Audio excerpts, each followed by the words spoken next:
Welcome back, YouTube. Dan again. We're doing bits. It's Saturday night, and it's party night for me and the Strada. Because today, I'm going to take off this here CVT cover. To get to that as well, I need to also take off the air filter. Hold on, I'll grab my torch. Da-da! Going to take off that grubby horrible thing. And then this is coming off as well. But to get to all of that, I'm going to have to take the seat and the main plastic body off again. Oof. So, we're back again. That took some doing. I'm not going to lie. The case was really on there. So what I've had to do is, as you can see over there, the seat and the plastics are off. I then took off the air filter cover. I've had a quick look at this. I haven't touched anything yet, so you're kind of seeing it as is, and kind of just as I found it. So when I bought it, the kickstart weren't really working. I say weren't really working, it weren't working at all. And now I can see why.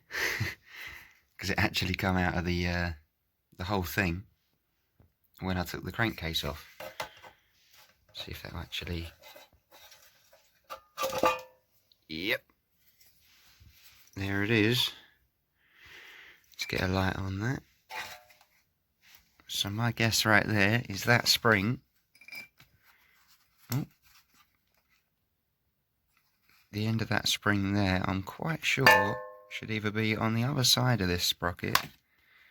But more importantly, it should be tucked in... Oh, that's not awkward at all. Should be tucked in that little space there. I'm poking out with my thumb. Right there. And then it's bolted in place with that plate. With the little bolt. So, I'm guessing it wasn't engaging with this one, right? That also looks all rusty and beaten up. Let's get the light a little further away there. That looks all beaten up. We've got something, quickly blind myself whilst I take a look at that. Yeah, there's like a broken bushing or something there, which may have something to do why the kickstart weren't working. As you can see, right in the middle, there's like a chunk missing from that ring, right there. So that might have something to do with it. So what I might do is just delete the entire kickstart because the electric works fine. But what is also a pain is there's some old snapped nuts, snap bolts in here as well. I mean, I've snapped this one. Taking it off, it just went like butter. Nothing I could do about it really. I even use I don't use ratchets or anything, I use this little T-bar thing. Very popular in Asia. And they look cool, so I like using them. But yeah, it gives you like a good feel of the actual bolt, but even with that, it just went the second I tried to loosen it. So that I'll probably have to get out with a set of pliers, that one too, hopefully. Now I can pop it all back on properly with a gasket. But, looking at the rest of it, as you can see, I mean, the belt doesn't seem too bad at all. It's in good nick, it's nice and tight. The variator itself turns quite well. The clutch is pretty rusty.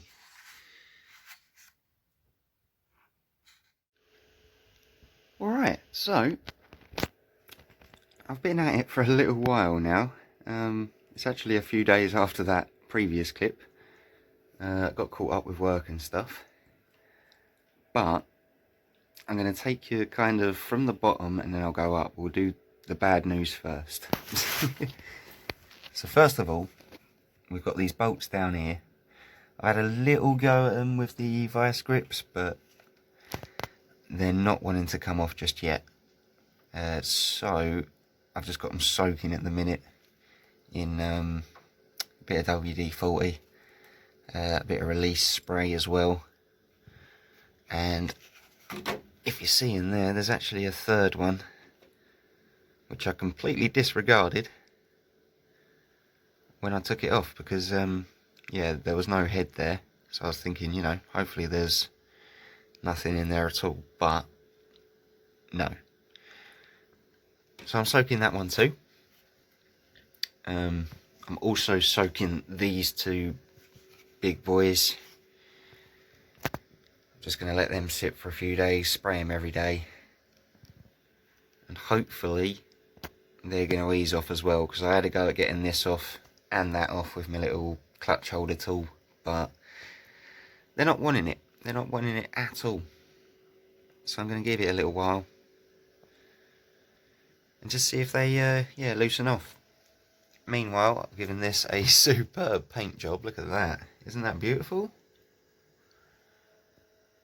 I just thought, you know, I had to keep a little bit of that gorgeous texture that they had on there beforehand. But no, what I actually did is I've just chucked a load of high heat black on it, because that's all I had laying around in the garage. Yeah, just to kind of stop it from getting any worse for now. But once I get some proper paint, I'm going to be rubbing it down and giving it a nice paint job after that. So I think that's the bad news. Oh, the kickstart as well. Here's the parts. I've cleaned them up a little.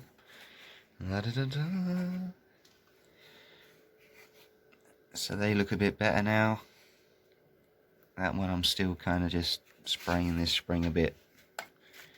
And I'm going to let it proper dry out. Dry it all off and that, wipe it off. And then I'll be putting it all, hopefully, back in there once I get these two out of the way. Yeah, but that's going to come a little bit down the road. Moving up to the air filter, I am going to be taking that off. Now, this is going to be a sort of ongoing project. I'll be cleaning all of this up properly and then popping that back in. I'm going to have a look all sort of what's behind here, because I've got no idea really. Don't know what this is. As I said, I'm completely novice at this, learning as I go. I'll get a bit of that rust out of in there, just for, you know, peace of mind. But yeah, I want to kind of dig around in the thing and sort all the air filter out. Moving up to here, this is where the good news is. We get the focus involved. There we are. So, I've got an extra clip on my manifold there. So that shored all that up. Much nicer fit. I've also got some of the leftover airlines from the Lexmoto, and they've replaced all the airlines that were on it. It's a little bit garish, but you don't see it, so I'm not that bothered. But they're nice, they're really nice quality airlines. These ones are a really good silicone, and I really like them. So I'm hoping it's going to stand up to the weather and stuff, because it feels like a proper quality kind of rubber, you know. Also up here, I've managed to replace that fuel line too. The one in that spring there. I didn't have enough to do all this one, so that one I'm going to have to get some more fuel line. But I've at least done that bit. So I know that's not going to give up on me anytime soon when I've got lots of new fuel running through. And I think that's basically it for now. I'm going to leave it there, I reckon. And I'll come back to this probably next weekend, once I get a chance. So thanks very much for watching this one. If you did enjoy it, make sure to like and subscribe. I do really appreciate it. I'm up to a cracking 16 already. Yeah. And yeah, do let me know if you're like enjoying the videos and stuff, but I do appreciate that. Any kind of comments, any suggestions, any helpful hints and tips to kind of get this nasty crap off, let me know. I do appreciate any kind of help. I know there's a few guys that watch my channel that you know, do know their stuff about bikes, so any kind of hints and tips would be great if you want to drop them in the comments. Besides that, you know, take care, and I'll see you soon. Have a good one.